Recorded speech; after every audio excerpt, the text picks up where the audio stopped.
Hello ವೀಕ್ಷಕರೇ, ನಮಸ್ಕಾರ. ತಮ್ಮೆಲ್ಲರಿಗೂ ಭಾಗ್ಯ ಟಿವಿಗೆ ಸ್ವಾಗತ ಸುಸ್ವಾಗತ ಕೋರ್ತಾ ಇದ್ದೀವಿ. ಭಾಗ್ಯ ಮತ್ತೆ ಗಿರೀಶ್. ಸ್ನೇಹಿತರೆ, ಇವತ್ತು ಈ ಒಂದು ವಿಡಿಯೋ ಮೂಲಕ ನಮ್ಮ ಹಳ್ಳಿ ಸೊಗಡಿನ ರೆಸಿಪಿಯಾದಂತಹ ಆರೋಗ್ಯಕರವಾದಂತಹ ತೊಗರಿ ಕಾಳಿನ ಉಪ್ಸಾರು ಮತ್ತೆ ಪಲ್ಯನ ಯಾವ ರೀತಿ ಮಾಡೋದಂತ ತಿಳಿಸ್ಕೊಡ್ತೀವಿ. ಒಂದು ರೀತಿ ನಮ್ಮ ಕರ್ನಾಟಕದ ಸ್ಪೆಷಲ್ ಆದಂತಹ ಈ ಉಪ್ಸಾರು ನಿಮಗೆ ಚಳಿಗಾಲಕ್ಕೆ ಬಹಳ ಸೊಗಸಾಗಿರುತ್ತೆ. ಅದರಲ್ಲಂತೂ ರಾಗಿ ಮುದ್ದೆ ಜೊತೆ ಬಹಳ ಒಳ್ಳೆ ಕಾಂಬಿನೇಷನ್ ಆಗಿರುತ್ತೆ. ಹಾಗಿರೋ ಬನ್ನಿ, ಈಗ ತೊಗರಿ ಕಾಳಿಂದ ಉಪ್ಸಾರು ಮತ್ತು ಪಲ್ಯ ಮಾಡೋದಕ್ಕೆ ಬೇಕಾದಂಥ ಪದಾರ್ಥಗಳೇನು, ಹಾಗೆ ಮಾಡ್ತಕ್ಕಂಥ ವಿಧಾನ ಏನು ಅಂತ ನೋಡ್ಕೊಳ್ಳೋಣ. ಮೊದಲಿಗೆ ನಾವು ತೊಗರಿ ಕಾಳು ಉಪ್ಸಾರು ಮಾಡೋದಕ್ಕೆ ಬೇಕಾದಂಥ ತೊಗರಿಕಾಯಿನ ತೊಗೊಂಡು ಬಿಡಿಸಿಟ್ಕೊಂಡಿದ್ದೀವಿ. ಅರ್ಧ ಕೆಜಿಯಷ್ಟು ತೊಗರಿಕಾಯಿನ ಬಿಡಿಸಿದಾಗ ನಿಮಗೊಂದು 1/4 ಕೆಜಿಯಷ್ಟು ಕಾಳು ನಮಗೆ ಸಿಕ್ಕಿದೆ. ತದನಂತರ 4 ಟೇಬಲ್ ಸ್ಪೂನಷ್ಟು ತೆಂಗಿನಕಾಯಿ ತುರಿ, 1 ದಪ್ಪನಾದಂತಹ ಈರುಳ್ಳಿನ ತಗೊಂಡು ಈ ರೀತಿ ಚಿಕ್ಕ ಚಿಕ್ಕದಾಗಿ ಕಟ್ ಮಾಡಿ ಇಟ್ಕೊಂಡಿದ್ದೀವಿ. 1 ಗಡ್ಡೆ ಬೆಳ್ಳುಳ್ಳಿನ ತಗೊಂಡು ಈ ರೀತಿ ಸಿಪ್ಪೆ ಬಿಡಿಸಿಟ್ಕೊಂಡಿದ್ದೀವಿ. ಹಾಗೆ ಸ್ವಲ್ಪ ಕರಿಬೇವಿನ ಸೊಪ್ಪು, ಸ್ವಲ್ಪ ಕೊತ್ತಂಬರಿ ಸೊಪ್ಪು, ಒಂದು 8ರಿಂದ 10 ಹಸಿಮೆಣಸಿನಕಾಯಿ ತೊಗೊಂಡಿದ್ದೀವಿ. ನಿಮ್ಮ ಇಚ್ಛಾನುಸಾರ ಖಾರನ ಹೆಚ್ಚು ಬೇಕಾದ್ರೂ ಮಾಡ್ಕೋಬೋದು, ಕಡಿಮೆ ಬೇಕಾದ್ರೂ ಮಾಡ್ಕೋಬೋದು. 1 ನಿಂಬೆಹಣ್ಣು ಗಾತ್ರದ ಹುಣಸೆ ಹಣ್ಣು. ಒಗ್ಗರಣೆಗೆ ನಾವು 2 ಟೇಬಲ್ ಸ್ಪೂನಷ್ಟು ಎಣ್ಣೆನ ತೊಗೊಂಡಿದ್ದೀವಿ. ಹಾಗೆ ಸ್ವಲ್ಪ ಸಾಸಿವೆ, ಜೊತೆಗೆ 4 ಬೆಳ್ಳುಳ್ಳಿ, ಹಾಗೆ 4 ಖಾರದ ಮೆಣಸಿನಕಾಯಿನೂ ಸಹ ತೊಗೊಂಡಿದ್ದೀವಿ. ಇನ್ನು 5ರಿಂದ 6 ಕಾಳು ಮೆಣಸನ್ನು ಸಹ ನಾವು ತೊಗೊಂಡಿದ್ದೀವಿ. ಇದೆಲ್ಲದರ ಜೊತೆಗೆ ರುಚಿಗೆ ತಕ್ಕಷ್ಟು ಉಪ್ಪು. ಇದಿಷ್ಟು ತೊಗರಿ ಕಾಳಿಂದ ಉಪ್ಸಾರು ಮತ್ತು ಪಲ್ಯ ಮಾಡೋದಕ್ಕೆ ಬೇಕಾದಂಥ ಪದಾರ್ಥಗಳು. ಈಗ ಬನ್ನಿ ಮಾಡ್ತಕ್ಕಂಥ ವಿಧಾನನ ನೋಡ್ಕೊಳ್ಳೋಣ. ಬೇಕಾದಂಥ ಪದಾರ್ಥಗಳನ್ನೆಲ್ಲ ನೋಟ್ ಮಾಡ್ಕೊಂಡಿದ ನಂತರ ನಾವೀಗೊಂದು ಕುಕ್ಕರ್ನ ತೊಗೊಂಡಿದ್ದೀವಿ. ಕುಕ್ಕರ್ಗೆ ನಾವು ತೊಗೊಂಡಂಥ ತೊಗರಿ ಕಾಳನ್ನ ಸೇರಿಸ್ತಾ ಇದ್ದೀವಿ. ಹಾಗೆ ಹಸಿ ಮೆಣಸಿನಕಾಯಿನೂ ಸಹ ಸೇರಿಸ್ತಾ ಇದ್ದೀವಿ. ಜೊತೆಗೆ ರುಚಿಗೆ ತಕ್ಕಷ್ಟು ಉಪ್ಪನ್ನು ಸಹ ಈ ಸಂದರ್ಭದಲ್ಲೇ ಸೇರಿಸ್ಕೊಳ್ತಾ ಇದ್ದೀವಿ. ಇದರ ಜೊತೆಗೆ ನಾವು 2 ಲೋಟದಷ್ಟು ಅಳತೆಯ ನೀರನ್ನು ಸಹ ಸೇರಿಸ್ಕೊಳ್ತಾ ಇದ್ದೀವಿ.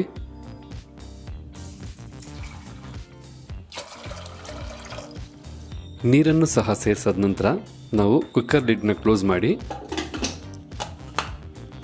2 ವಿಸಲ್ ಬರೋವರೆಗೂ ನಾವು ಕೂಗಿಸ್ಕೋಬೇಕಾಗತ್ತೆ.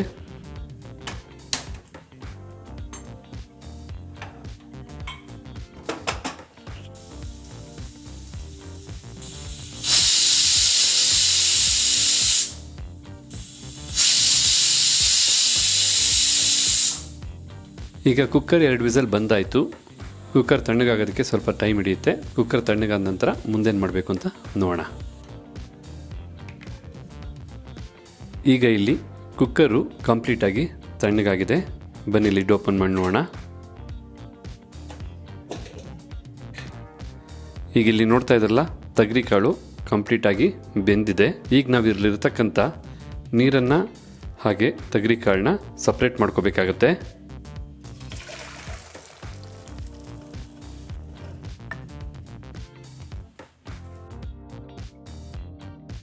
ನಾವು ಬೆಂದಂಥ ತೊಗರಿ ಕಾಳನ್ನ ಹಾಗೆ ನೀರನ್ನ ಬೇರೆ ಮಾಡಿದ ನಂತರ ಬೆಂದಂಥ ಮೆಣಸಿನಕಾಯಿನೂ ಸಹ ನಾವು ಸಪ್ರೇಟಾಗಿ ತಗೋಬೇಕಾಗತ್ತೆ.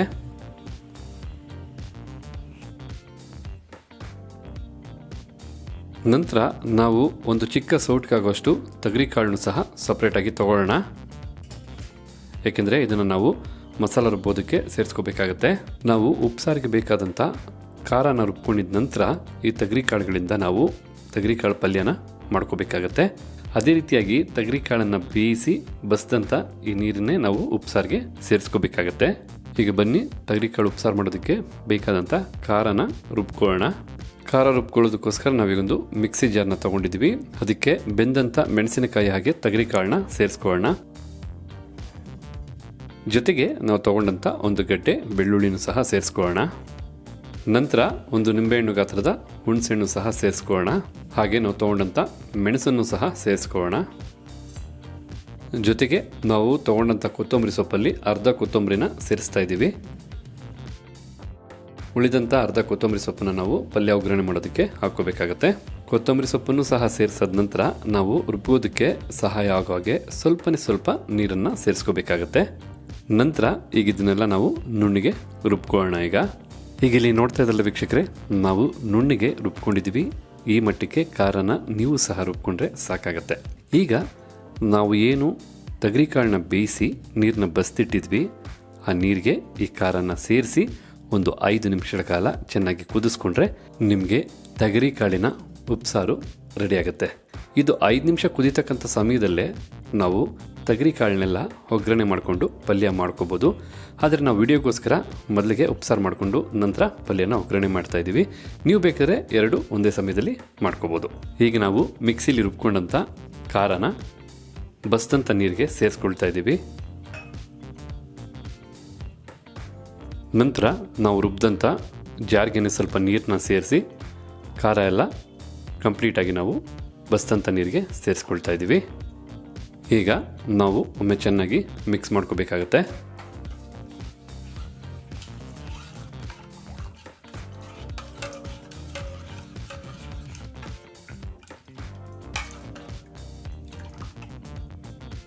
ಈಗ ಇಲ್ಲಿ ಕಂಪ್ಲೀಟಾಗಿ ಮಿಕ್ಸ್ ಆದ ನಂತರ ಸ್ಟವ್ ಮೇಲಿಟ್ಟು ನಾವು 5 ನಿಮಿಷಗಳ ಕಾಲ ಚೆನ್ನಾಗಿ ಕುದಿಸ್ಕೊಳ್ಳೋಣ, ಅದು ಮೀಡಿಯಂ ಫ್ಲೇಮಲ್ಲಿ. ಓಕೆ, ಈಗ ನಾವು ಸ್ಟವ್ ಹಚ್ಚಿ ಈ ಉಪ್ಸಾರನ್ನ 5 ನಿಮಿಷಗಳ ಕಾಲ ಚೆನ್ನಾಗಿ ಕುದಿಸ್ಕೊಳ್ಳೋಣ. ಈಗ ನೀವೀಗ ಇಲ್ಲಿ ನೋಡ್ತಾ ಇದ್ದೀರಾ ಉಪ್ಸಾರು ಎಷ್ಟು ಚೆನ್ನಾಗಿ ಬಿಸಿ ಬಿಸಿಯಾಗಿ ಕುದೀತಾ ಇದೆ ಅಂತ. ಪ್ರತಿಯೊಂದು ಸಾರಿಗೂ ಅಥವಾ ಪ್ರತಿಯೊಂದು ಪಲ್ಯಕ್ಕೂ ಅದರದೇ ಆದಂಥ ಒಂದು ಸುವಾಸನೆ ಇರುತ್ತೆ. ನಾವು ಮಾಡ್ತಾ ಇರ್ತಕ್ಕಂಥ ತೊಗರಿ ಕಾಳಿನ ಉಪ್ಸಾರಿಗೂ ಒಂದು ಸುವಾಸನೆ ಇದೆ. ಈ ಸಂದರ್ಭದಲ್ಲಿ ನಿಮಗೆ ಖಂಡಿತ ಉಪ್ಸಾರನ ಸುವಾಸನೆ ಬರುತ್ತೆ. ಈಗ ಇದನ್ನು ನಾವು ಒಮ್ಮೆ ಚೆನ್ನಾಗಿ ಮಿಕ್ಸ್ ಮಾಡ್ಕೊಳ್ತಾ ಇರೋಣ. ಈ ರೀತಿ ಕುದಿಬೇಕಾದ್ರೆ ಸ್ವಲ್ಪ ಮಿಕ್ಸ್ ಮಾಡ್ಕೋಬೇಕಾಗತ್ತೆ. ಅರ್ಧ ಕುದ ನಂತರ ಈ ರೀತಿ ಒಮ್ಮೆ ಚೆನ್ನಾಗಿ ಮಿಕ್ಸ್ ಮಾಡಿಕೊಂಡು ಮತ್ತೆ ಇನ್ನುಳಿದಂಥ ಅರ್ಧನ ಕುದಿಸ್ಕೋಬೇಕಾಗತ್ತೆ. ಈಗಿಲ್ಲಿ ಉಪ್ಸಾರು ಒಟ್ಟು 5 ನಿಮಿಷಗಳ ಕಾಲ ಚೆನ್ನಾಗಿ ಕುದ್ದು ಬಿಸಿ ಬಿಸಿಯಾಗಿ ರೆಡಿಯಾಗಿದೆ. ಈಗ ಬನ್ನಿ ಈ ಉಪ್ಸಾರಿಗೆ ಬೇಕಾದಂಥ ಕಾಂಬಿನೇಷನ್ ಆದಂಥ ತೊಗರಿ ಕಾಳಿನ ಪಲ್ಯನ ಒಗ್ಗರಣೆ ಮಾಡ್ಕೊಳ್ಳೋಣ. ಈಗ ನಾವು ತೊಗರಿ ಕಾಳು ಪಲ್ಯ ಮಾಡೋದಕ್ಕೆ ಮೊದಲಿಗೆ ಒಂದು ಬಾಣಲಿನ ಸ್ಟವ್ ಮೇಲೆ ಇಟ್ಟಿದ್ದೀವಿ. ಈಗ ಸ್ಟವ್ನ ಹಚ್ಕೊಂಡು ಬಾಣಲಿನ ಸ್ವಲ್ಪ ಬಿಸಿ ಮಾಡ್ಕೊಳ್ಳೋಣ. ಈಗ ಬಿಸಿಯಾದಂಥ ಬಾಣಲಿಗೆ ಒಗ್ಗರಣೆಗೆ ಎಣ್ಣೆನ ಸೇರಿಸ್ಕೊಳ್ಳೋಣ. ಈಗ ಬಿಸಿಯಾದಂಥ ಎಣ್ಣೆಗೆ ಸಾಸಿವೆನ ಸೇರಿಸ್ಕೊಳ್ಳೋಣ. ಸಾಸಿವೆನೂ ಸಹ ಸ್ವಲ್ಪ ಸಿಡಿಬೇಕು. ಸಾಸಿವೆ ಸಿಡಿದಾದ ನಂತರ ನಾವು ತಗೊಂಡಂಥ 4 ಬೆಳ್ಳುಳ್ಳಿನ ಜಜ್ಜಿ ಸೇರಿಸ್ತಾ ಇದ್ದೀವಿ. ತದನಂತರ ಮೆಣಸಿನ್ಕಾಯಿನೂ ಸಹ ಸೇರಿಸ್ಕೊಳ್ತಾ ಇದ್ದೀವಿ. ಹಾಗೆ ಸ್ವಲ್ಪ ಕರಿಬೇವಿನ ಸೊಪ್ಪನ್ನು ಸಹ ಸೇರಿಸ್ಕೊಳ್ತಾ ಇದ್ದೀವಿ.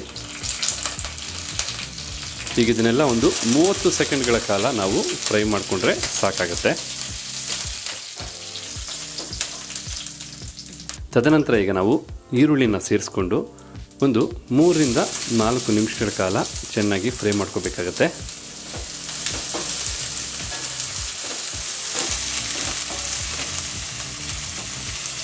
ನಾವು ಈ ಒಗ್ಗರಣೆನೆಲ್ಲ ಲೋ ಫ್ಲೇಮಲ್ಲೇ ಮಾಡ್ಕೊಳ್ತಾ ಇದ್ದೀವಿ. ಕಡಿಮೆ ಊರಿನಲ್ಲಿ ಒಗ್ಗರಣೆ ಮಾಡಿದಾಗ ನಿಮಗೆ ಪದಾರ್ಥಗಳು ಸಿಯಲ್ಲ, ಜೊತೆಗೆ ತುಂಬ ಚೆನ್ನಾಗಿ ಫ್ರೈ ಆಗುತ್ತೆ.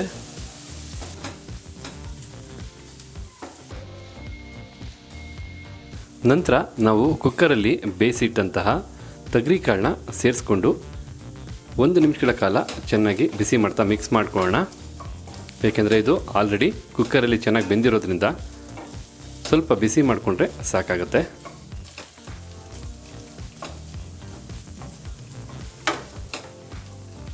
ಈಗ ತೊಗರಿ ಕಾಳನ್ನ 1 ನಿಮಿಷಗಳ ಕಾಲ ಚೆನ್ನಾಗಿ ಬಿಸಿ ಮಾಡ್ಕೊಂಡಿದ ನಂತರ ನಾವು ತುರಿದಿಟ್ಕೊಂಡಿರ್ತಕ್ಕಂಥ ತೆಂಗಿನಕಾಯಿ ತುರಿನೂ ಸಹ ಸೇರಿಸ್ಕೊಂಡು ಮಿಕ್ಸ್ ಮಾಡ್ಕೋಬೇಕಾಗತ್ತೆ.